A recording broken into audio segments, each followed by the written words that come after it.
Hello everyone, thank you for joining this week's Devlog. We are Look Left Studio and we are learning the Godot engine by creating Chronos, a habit tracking app. Unlike your standard Godot project, Chronos is entirely UI and has minimal gameplay aspects other than achieving goals that users will set for themselves with their desired habits. This project is serving two primary goals for us as a studio. The first is to get familiar with working together as a team, combining art and programming. And the second is to accomplish a manageable project before we jump into developing our larger scale game. So let's walk through some of the interesting things we've learned along the way so far. The primary ways that users will interact through the app is by starting and stopping different daily habits. Because of this, we need to represent these habits in some way. We've chosen to represent habits with a name, icon, and color. This data is stored in an action resource, which is used to save the start and stop times of an action, but also allows us to pass the resource to any other part of the app that may need to know about an action. One of the interesting parts of building this feature was syncing the icons to the action data, and we were able to come up with a pretty slick solution that avoids making specific scenes for each action type. The best example of this is the action button, which starts and stops the tracking of an action. These buttons require an action resource for the action data, but also need images for normal, pressed, and hover. Instead of creating a unique scene for each button type, we're able to create one scene that loads the matching textures using the action name.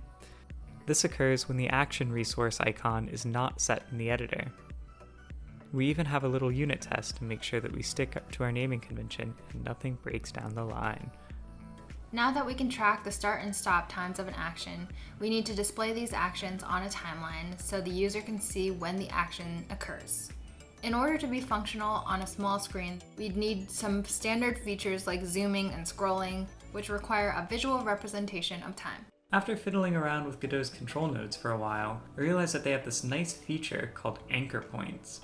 When a control node is the child of another control node, we can update the position of this child with the anchor points, where 0, 0 is the top left and 1, 1 is the bottom right.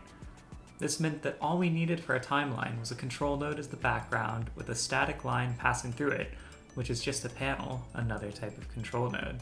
The static line contains information about the current length of the line in seconds and the time at the center of the line. Now, given any time marker, I was able to update the X anchor points on the time data. For example, given a length of 5 hours with the center time at noon, times 12, 1, and 2 would have anchor points 0.5, 0.75, and 1. Then, as the length of the timeline or center of the timeline changes, the anchor points are shifted as well. There's one last feature worth mentioning here as well. In order to not clutter the timeline with all possible time ticks, the ticks in certain groups track the distance between their nearest neighbor. If that value grows too small, the ticks disappear. Then if it passes a certain threshold, the ticks appear again. Once we had the ability to place objects on the timeline using anchor points and time data, it became trivial to place action blocks. Action blocks are, at their core, just one step above a tick on the timeline. Instead of containing just one time, they contain a start and a stop. When an action is saved with a start and a stop time, the timeline can load this information to create action blocks using the action save data. At the moment, this is enough to get action blocks drawn onto the timeline, but it will require a bit more work to edit when these actions occur.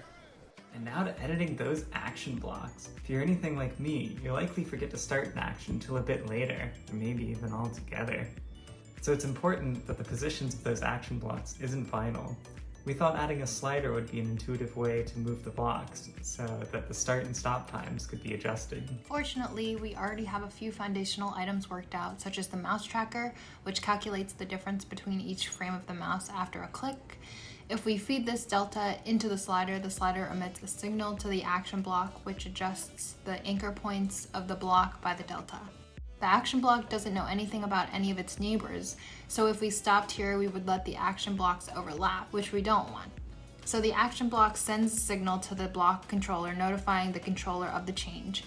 After a few checks to confirm a minimum size, keep the action from going into the future or overlapping another action, the controller finalizes the anchor points and saves the new start and stop times for that action. And that pretty much sums up our current work so far.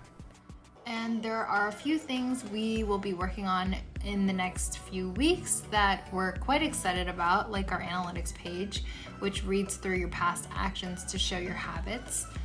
There's also some low-hanging fruit that could go a long way, such as actually showing the color of the different actions on buttons and blocks. Hopefully we'll be able to demo that after our next sprint. For now though, we're about to start packing for our Monday flight out to Helena for about a month-long workcation. It'll be nice comboing travel and work for a while, and we're excited to keep you up to date and take you all along with us. See you in another 2 weeks. Yay!